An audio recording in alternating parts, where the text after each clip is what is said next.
So we're making a bowl from a flat board, and these are just two examples of ones that I've made before.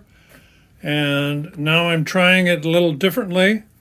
I'm trying it on a lathe, and you can see that I've got a flat board here with a bunch of pieces glued together. I've marked the various rings that I'm going to cut at a 45-degree angle. You can see 1, 2, 3, 4. That's the outside of the board, and that is just less than 6 inches in radius because I can only cut a 12-inch size bowl on my lathe. I'm about to cut the inset hole with this Forstner bit, and I just wanted to show you the setup. So I've got the board, it's 3/4 of an inch thick. It has a spacer in here that goes through to the other side over here, and there's one on each 4 corners. I've got a flat piece of plywood, 1/2-inch plywood, that I've put a round diameter piece of wood on for a grabber for my chuck. And I can just show you, I'll show you in a minute how nicely that runs, but I was very careful with all the measurements to get it exactly centered. And I'll just show you that a minute. So you can see that it's working this is at low speed, it's working quite nicely, it's centered properly, and it'll be good when I start to cut through it. What I'm going to use to cut through it is a very narrow parting tool that I will cut at a 45-degree angle. This is one of the first ones that I used. I made this parting tool and it's all nice. It's got a ferrule that holds the tool in place, but I made one fundamental mistake, and that is this metal did not have enough carbon in it. So when I tried to heat it up and quench it and then temper it, it just would not stay sharp. This was a mistake, and so I've gone to another technique of something that I know is in my shop and just inexpensive. This happens to be a Sawzall blade. They're made out of high-strength steel, and they're very well tempered and heat treated so that they can maintain a sharp tip. I'll use that to cut the 45-degree angles. So I've learned some lessons from the first go around, and that is to, as I say, have a thickness piece in here so that when I cut through the board, it doesn't dig into my 1/2-inch plywood, so I can reuse that again, because I use this plywood to put a sanding piece of sandpaper on, so when I sand the individual pieces, then I can do that and I can reuse that. And it's also nicely centered, so all of this is bolted on so it doesn't move around, and it should work quite well to make the board. But I'll videotape the subsequent portions of this and show you what I did. Okay, so what we're going to do is just cut in the tenon for this on the inside of the bowl, and we're just going to do that right now. I've got a Forstner bit, I've got my circular rings cut, I've got the place where I want the tenon, and I've measured that size. So we'll lock it down, turn it on, and here we go.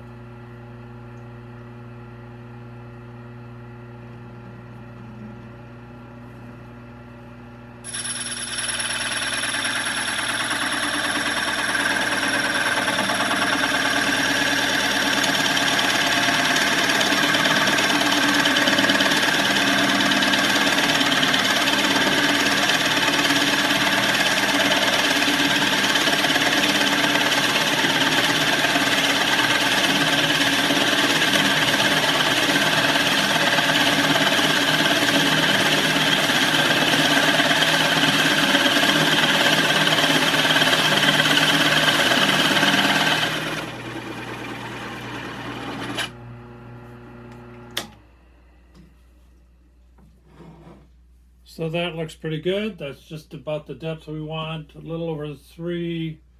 That's a 3/4 inch in board, so that's about 3/8 of an inch. So we'll take it to the next step from there. We're now going to use a parting tool to cut the rings on the bowl.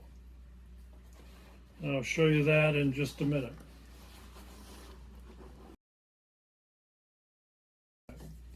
So I've looked around my shop and I've come up with something else, something that I know is sharp, and guess what? It's a Sawzall. And so I've used the Sawzall blade, I've locked it in position.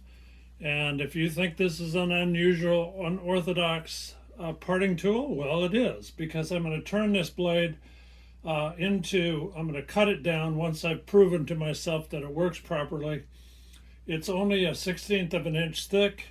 I've taped a piece of wood on the end that's 45 degrees, and I'm going to make the cuts. And we'll show you that how it works.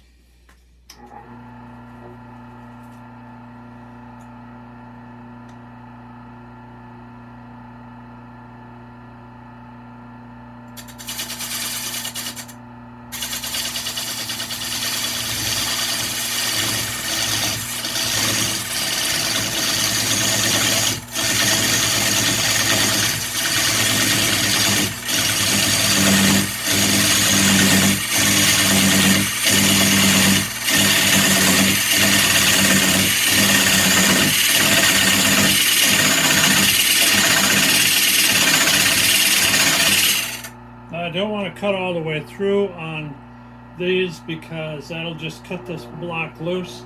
So I'm just cutting them as much as possible before I finish all the cuts.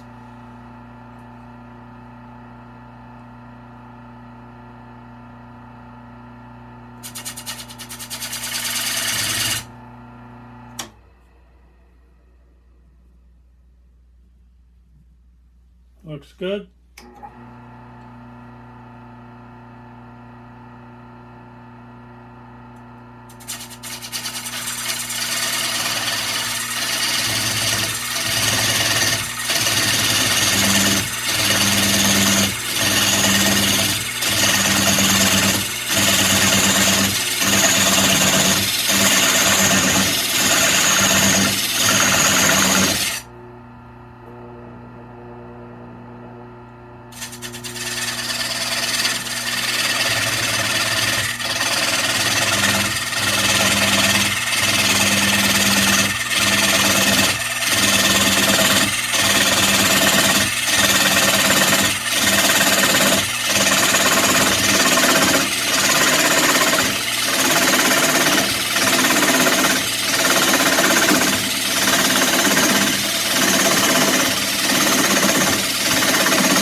Well, that was interesting. It just broke free.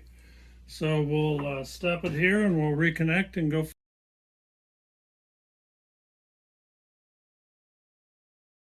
So we reattached and we're going to continue to cut. So we've got all the rings cut. Now we're just going to be cutting in on that one that we were just working with, the inside one, and then we'll take them off as they become free.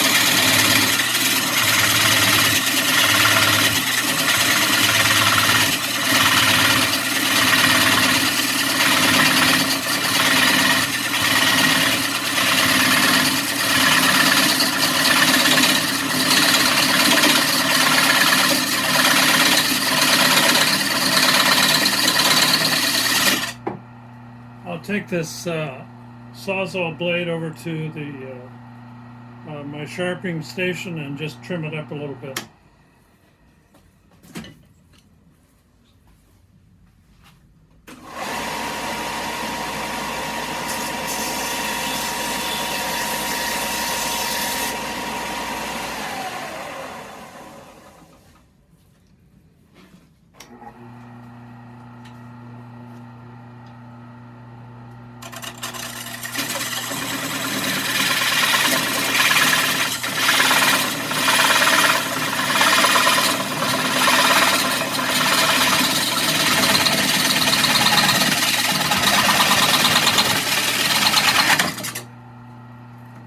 There, it's free, and now we'll just stop it and then we'll take it apart.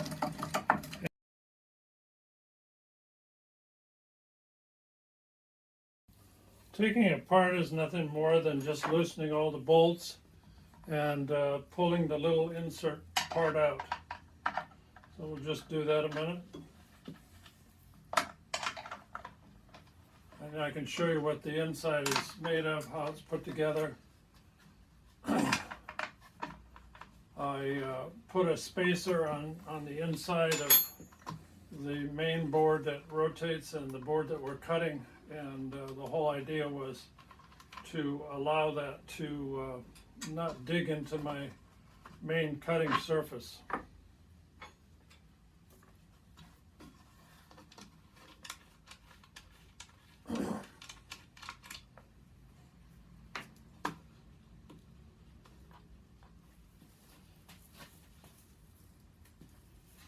So this is on here a little tight.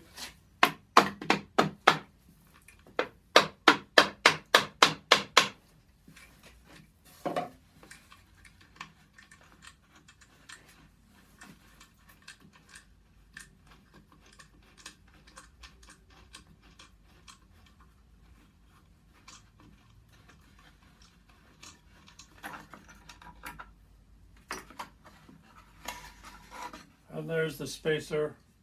That's on the inside of both two of them are provided on the inside here. I've just marked all the locations where they go on the board so that we always get it back in the same position. I think I can pull that out now. And there's the piece that's cut. It's reasonably at a 45-degree angle. Got a little rough edges around the outside, but I think I can sand that down. And so now we'll put it all back together and we'll set up and cut the other pieces. So now we'll just continue the process of cutting with our special Super Duty parting tool. We've cut one piece out already, so I just took that out. Now I'm going to continue.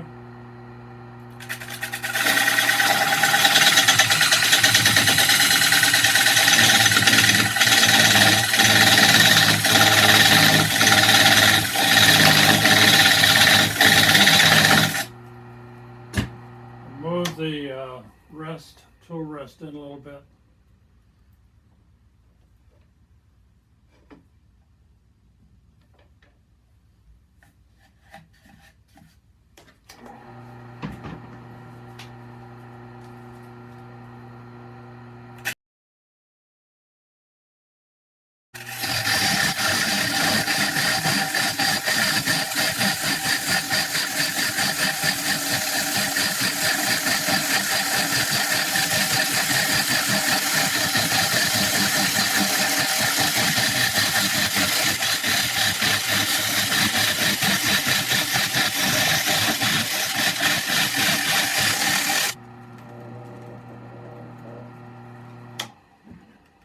See if that's loose. It's close to being loose. Yeah. That's loose all the way through, so we'll just take it apart again just like we did before. So now we've got that piece out, the one that we just cut out. I'll just show you that a minute. That's right here. And it looks pretty good. It's a nice 45-degree angle. We'll just finish the last one. I won't videotape that because it's the same process as before. But then I'll show you at the end all of them stacked together. So here are all the 1, 2, 3, 4, 5 pieces that we've cut out, and we'll just put them together, and you can see how they go.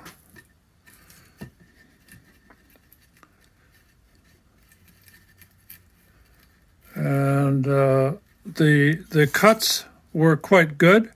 There's a little sanding that's necessary, but not a whole lot of work required to turn the bowl because the edges are quite close together.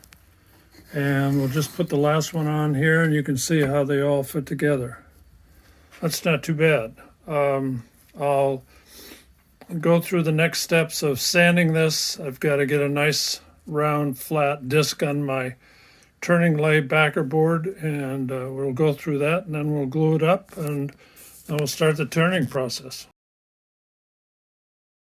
So now I got the bowl that needs to be turned in the lathe, and I've just blocked it from the front to keep it in place. It's not too bad in terms of roundness, and you can see when I turn it on, there's not a lot of wobble in that turning. So now I'll just turn the back. We'll do that in a minute. I'll set up and we'll turn that.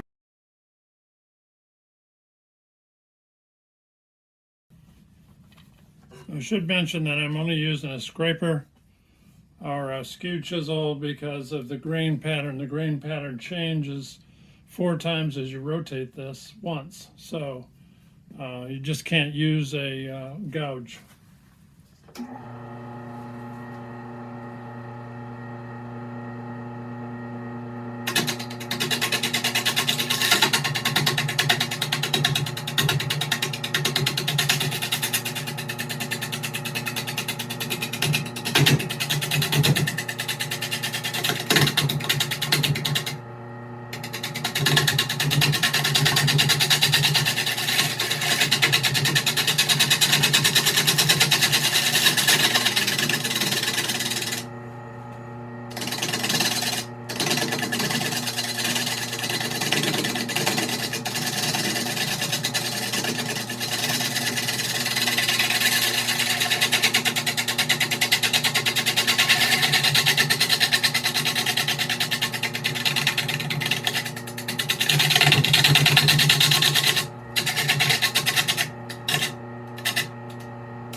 So I'll stop it just to sharpen the scraper.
So we'll put the skew chisel on that a little bit and smooth it down, and then we'll start on the inside.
Turning.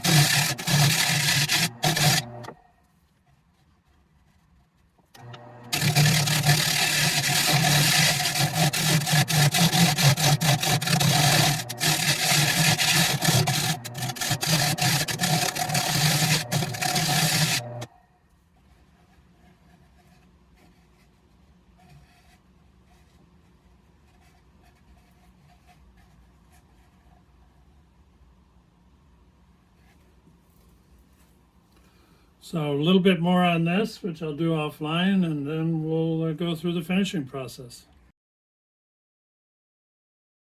So here we are now with, I just sprayed a little bit of water on the bowl. You can see what it looks like, and it's coming quite nicely. So a little bit more work on sanding this down when after the grain is raised, but we'll do that, and we'll come back and finish it. So the bowl is about halfway through the finishing process. You can see it's coming along quite nice. I've finished both the bottom and the inside of the bowl, and it just needs a few more coats to bring the sheen that I want, and then I'll buff it a bit and call it finished. And what I've used is Minwax tongue oil. I like that, and I cut that. I add a little bit of a spar varnish Epiphanes to it.